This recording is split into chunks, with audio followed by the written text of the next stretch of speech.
Good evening. It's Thanksgiving, and thanks for tuning in to a special version of Evening Edition. I'm Maya Trabulsi. On this Thanksgiving, there are so many things to be thankful for. Our families, for sure, even our health. But it is the health of the planet that concerns many. And as we take time out to be thankful, we should consider all the things the great outdoors gives us. Over the past year, we at KPBS have shined the spotlight on climate change issues. Tonight, we begin with Matt Hoffman, who analyzes sea level rise and how it affects local communities. So actually, I'm almost a low tide.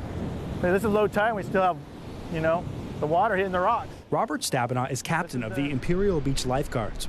As you know, and why IB, you're here talking to me, is because IB is vulnerable. IB's highest point in the whole city is 40 feet. So the whole area is low-lying. Stabenow grew up in IB and has been a lifeguard there for 37 years. It used to be, we get coastal flooding, like I said, in the 70s, 80s, and 90s, but it was every 5 to 10 years. We're expecting that pretty much every high tide in the winter months. Stabenow is in charge of fortifying the city when flooding is expected. He's no climate expert, but says he's seen the flooding get worse over time. In the past, we had open areas, so we'd have coastal flooding, but it'd slowly come up and over the top. And it wasn't as significant. What you're seeing now, the amount of water that comes up over the top is, flooding the whole street with seaweed and other debris and sand. In some areas of Imperial Beach, the water literally goes right up to homes. And Stabenow says people living with a waterfront view do not want to have to move their homes. That's a very touchy subject, and relocation of residents and their homes, and some of these people have been in their homes for their life, and they don't want to be relocated. I'll get relocated when the ocean tells me it's time to be relocated. I don't want somebody telling them they have to. So it's a difficult decision. If that was my home, I'd probably feel the same way. So, but when you can't control Mother Nature, but you can prepare for it. Part of that preparation involves creating sand barriers, but right now in Imperial Beach, and in fact all of Southern California, our beaches have a sand shortage. Robert Guza is a sea level rise expert at the Scripps Institution of Oceanography. Beaches in Southern California can no longer maintain themselves. They're not going to be sandy beaches. We can either maintain them and expect to pay the money or not have sandy beaches. He says the flooding might look bad now, but with sea level rise expected to increase dramatically in the coming decades, the lack of sand could make that flooding catastrophic. Rising sea level will take a chronic problem, shortage of sand, and see how bad it can get by just flooding the beaches on top of it that are already sand-starved. Where are you going, bud? Do you not have your snack? One school in Imperial Beach is taking this reality and turning it into a teachable moment. So you got the Otay River coming right here up against the school, right up to the bay. The Otay River has a little outlet right here, which goes into a pipe, a drain pipe, that goes across the soccer field and pops up in the corner. Kevin Court is principal of Bayside STEAM Academy, which has K through 6th grade students. When the San Diego Bay floods, an outlet pipe dumps salt water in a back corner of the school. At a high spring tide several times a year, when the water flows up this way, it bubbles up in the back corner, and you can feel the salt crunch under your feet when you walk on it. The school usually has this area blocked off, but it's been letting 4th and 5th graders near the area to track the overflow. It's just something that's been a part of our school, but when we have a phenomenon like this happening in our backyard, let's learn about it. Let's learn about elevation and contour lines. Back at the water, Stabenow says he's seen the beaches getting smaller. Every year it seems like less and less comes back. Stabenow says in years past the city has paid to dump additional sand on the beaches, but it doesn't stay there for long. That's what's the biggest concern, for me and the lifeguards is no beach. If there's no beach, then there's no people here. People don't come to the beach if there's no beach. Hopefully it doesn't get to that point. Seawalls and other barriers are the best protection against high tides right now. Climate scientists say the ocean has risen by nearly a foot in IB over the past century, but it could rise by several feet before this century is done. Matt Hoffman, KPBS News. Over the past decade, the California Army National Guard has been spending more money and sending more people to fight wildfires. KPBS military reporter Steve Walsh takes a look at how climate change plays a factor in all the firefighting efforts. Major Robert Langston is originally from Puerto Rico. He's lived in San Diego for 12 years to be near his civilian job with the Forestry Service inside the Cleveland National Forest. In August, he was in the Sierra Nevada mountains near Fresno, part of a Guard task force. At times, it feels like fire is all around him, like the 2013 Chariot fire, which came close to where his family lives in Pine Valley. It's exhausting work.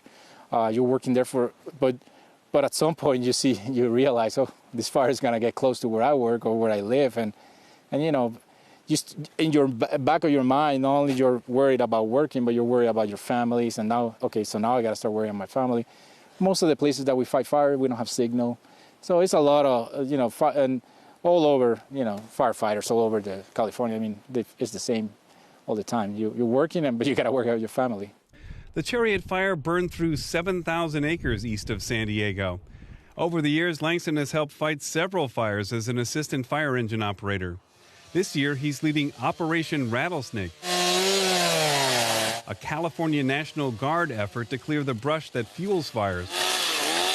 Our level of support has been increasing. We're providing more support to especially wildland fires. So from a firefighting perspective, I mean, for whatever reason, fires are getting more and more intense. In fiscal year 2013, the California National Guard billed the state and federal governments less than $6 million to send mainly Guard air crews to fight fires.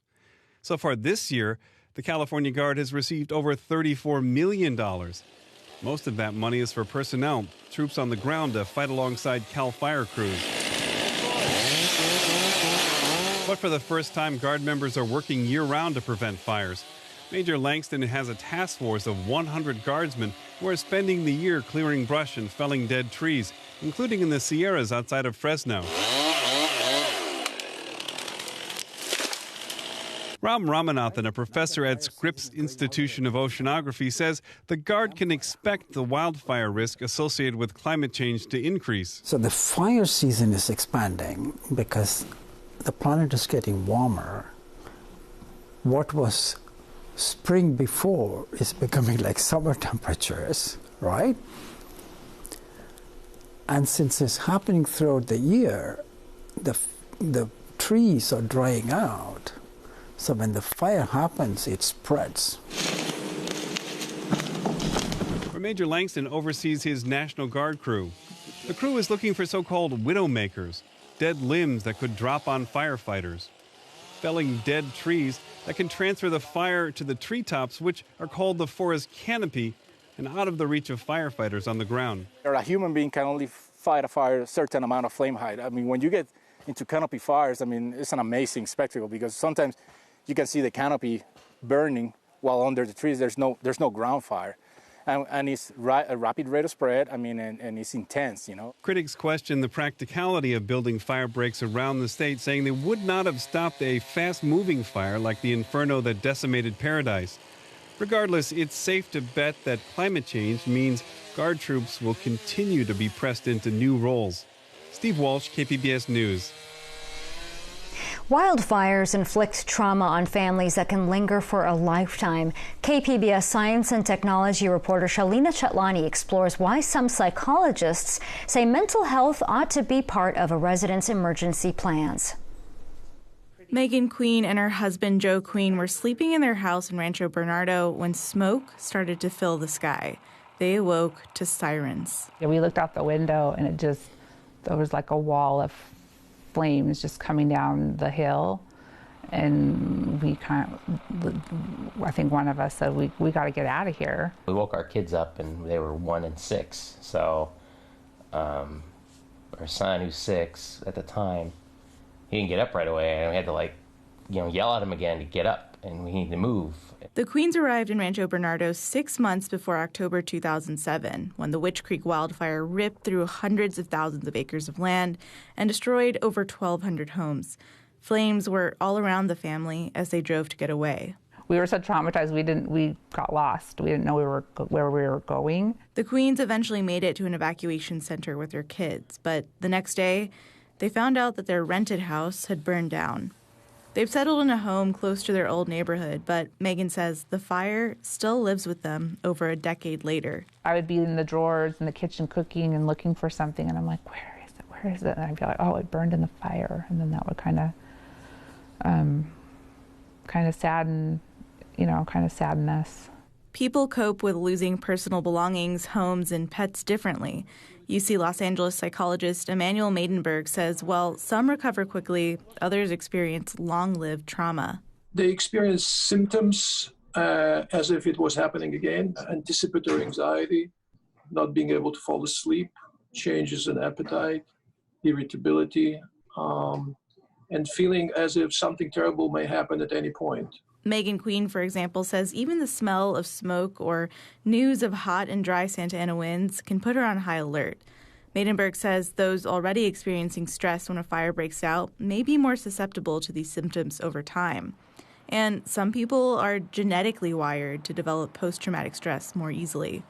Post-traumatic stress is common enough, but the American Psychiatric Association also estimates 1 in 11 U.S. adults will be diagnosed with post-traumatic stress disorder in their lifetime. The changes can be detected on all levels, behavioral level, emotional level, psychological level, make a difference, distinction, and then physiological level, including brain. Through these experiences, our belief about ourselves and the world around us has been changed. Tina Casola is a licensed mental health counselor the Red Cross calls upon during natural disasters. Here at the Red Cross in Kearney Mesa, emergency responders are equipped with computers and maps to quickly dispatch resources. While they send out material goods, they also provide mental health services. That's because people go through a lot when disaster strikes, and they need to talk about it, says Casola. A lot of times it has to do with trust, and that's not only trust of others, which is easy to see, but a lot of times it's trust in ourselves. Did I make the right decision? Should I have done something differently? That type of thinking might happen as displaced families sit in an evacuation center right after fleeing a fire. In our fire situations, there's a lot of, I call it limbo time, where we don't have information, we don't know what's happening, and that can be very distressing on people. Casola says Red Cross services can help alleviate some pain, but some people may need more help, and they may not know they need it before it's too late. That's why Casola says residents should factor mental health into their emergency plans before disaster strikes, along with material necessities like food and money. You know, who do I have to support me? What are the really important things to me? How do I reach out for help? And then even knowing, how do I know when I need help? You know, how am I going to read my body? As fire season continues, one thing Casola recommends is that people know ahead of time who they could go to for support in case of an emergency.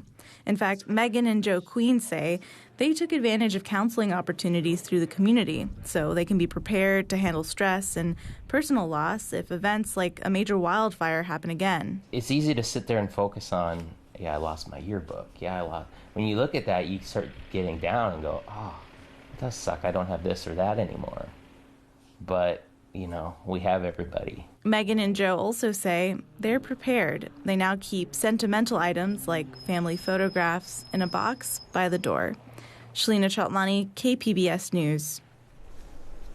An ambitious effort to boost the number and size of trees in the city of San Diego faces a difficult timetable. KPBS reporter Eric Anderson says the city has a plan to soften the impact of climate change by tripling our tree canopy. With a water hose. Landscaper Narciso Gonzalez unwinds the hose attached to a tank in the back of his white pickup truck.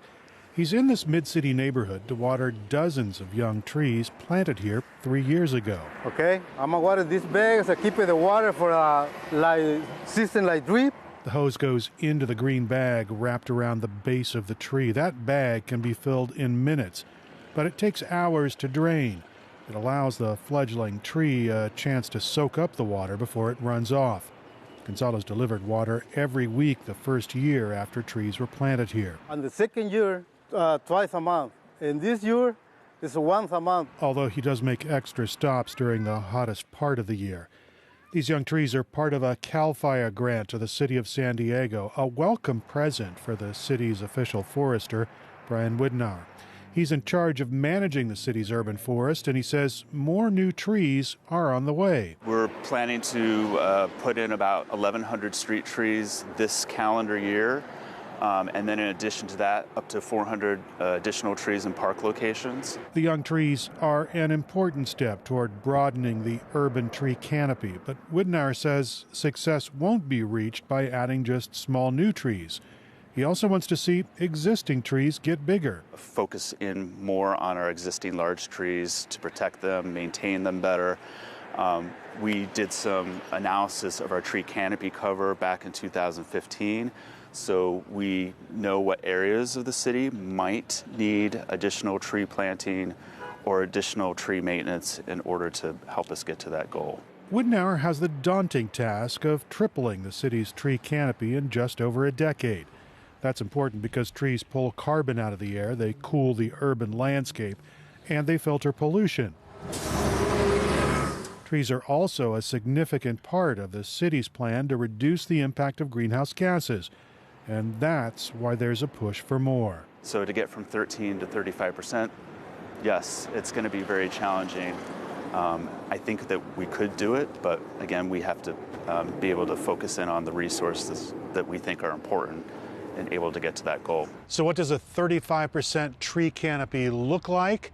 Well, it looks a lot like Balboa Park, which has more than 15,000 trees. But not every city neighborhood enjoys that same environmental benefit.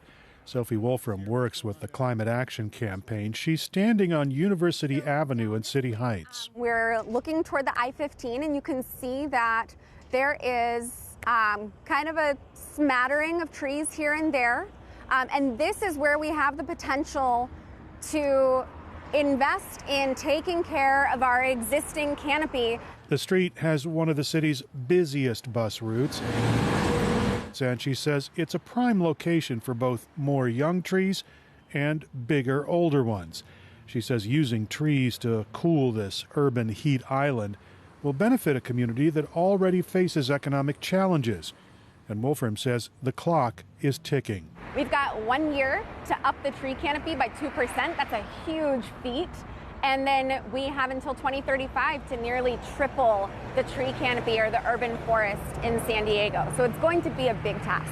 And she says the only way the city can keep up is to hire extra staff. We need staff resources just to take care of the existing trees that we have. That's the best and fastest way to grow the canopy.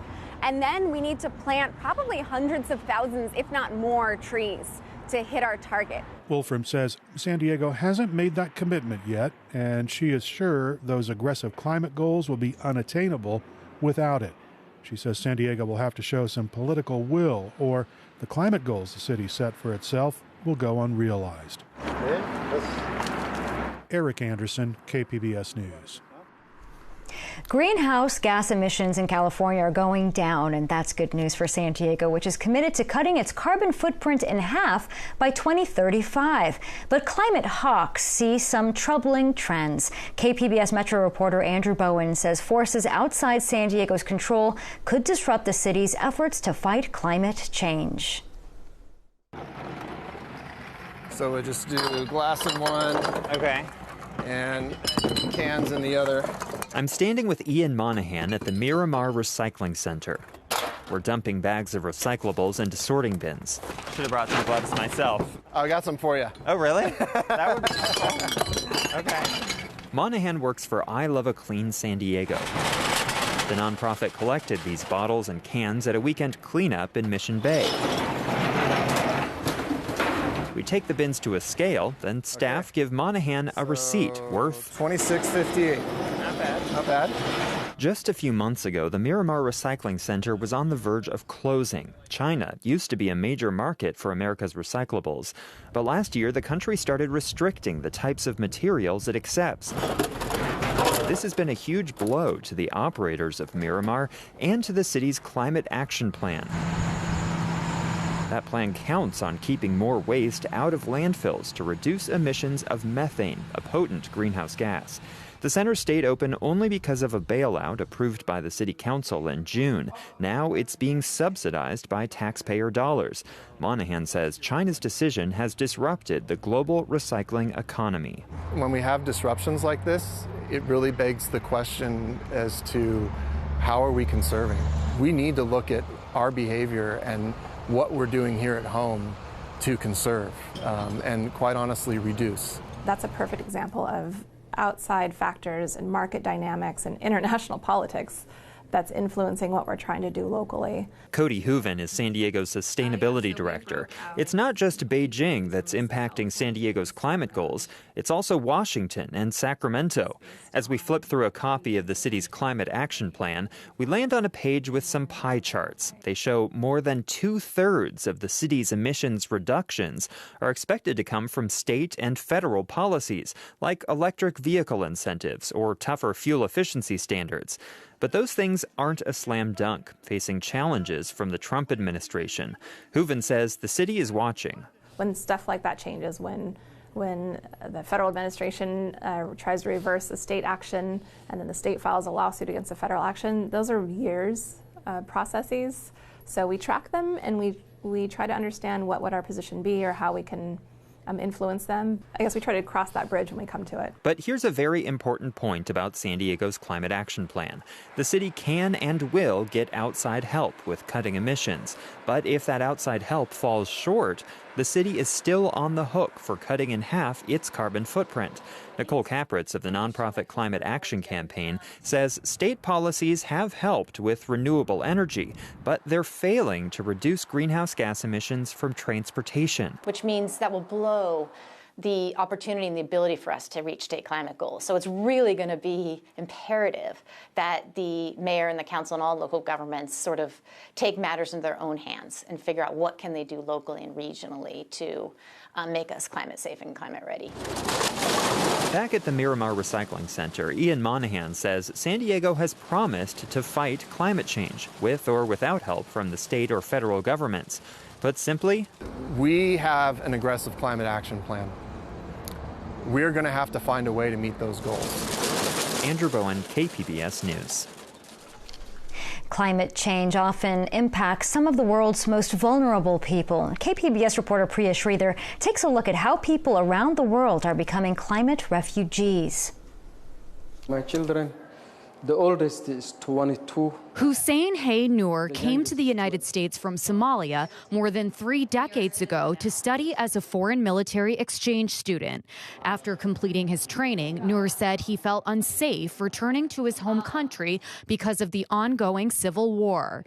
He applied and was granted asylum here in the U.S. The country was in a political turmoil, and when Siad Barre left the country, people were divided so badly. Since resettling in San Diego, Noor has helped dozens of families from East Africa make a new home in San Diego, which has one of the largest populations of Somali refugees in the world. While Somalia has been suffering from civil war and political turmoil for decades, experts say drought, which causes food insecurity, has been a main driver of mass migration throughout the region. For generations, people in Noor's family have supported themselves through farming. But in recent years, drought has forced them off their farms and into refugee camps in Kenya and Ethiopia. They rely on the rain, and if they miss one season of that rain, it's going to be devastating, and the food and water would be scarce. Ramla Saeed is the director of the Partnership for the Advancement of New Americans, a nonprofit dedicated to refugee rights. She's also seen the impacts climate change has had on migration. So what's happening and what I know that people tell us is they leave their rural communities in search of food, in search of water during droughts that are recurrent. And so with limited resources and people's land rights being threatened, obviously you'll see a lot more conflict as well that kind of exasperates already highly volatile, violent. What is already happening is violence and persecution, and then the climate crisis exasperates that. According to a recent study, Somalia is the most vulnerable country in the world to climate change. The United Nations says the drought in Somalia has caused 49,000 people to leave their homes in search of food and water so far this year. Worldwide, studies show more than 17 million people have been displaced because of weather-related disasters like droughts, wildfires, and extreme temperatures. Noor says for too long, climate change has taken a back seat seat to other issues. The international community and the local government didn't do much and didn't give much attention about the climate change. They focused on war on terrorism and the piracy. But this is really a pattern and a new issue that's affecting people's lives in East Africa. He hopes politicians and policymakers will wake up to the reality before it's too late. Priya Sridhar, KPBS News. You can find tonight's stories on our website, kpbs.org/evening edition. Thank you for joining us tonight. From all of us here at KPBS, have a very happy Thanksgiving.